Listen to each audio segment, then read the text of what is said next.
সাজান ভাই ভাই আপনার নামটা জানি কি?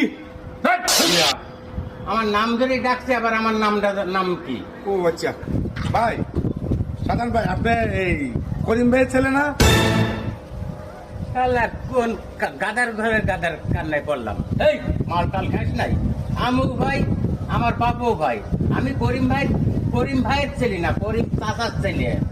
ও আচ্ছা আচ্ছা আচ্ছা আচ্ছা ভাই, রাগ করে না ভাই। মাল ঘরের আচ্ছা ভাই, তোমার বাবা কি বিয়ে হয়েছে? শালার মাল ঘরের ঘরে মাল ঘর। এই তুই কয় ডোজ মাল খেয়েছিস? ওভার হয়ে গেছ নাই? ওভার শালার আমার বাপ যদি বিয়ে না করে তাহলে আমি কেমন মাল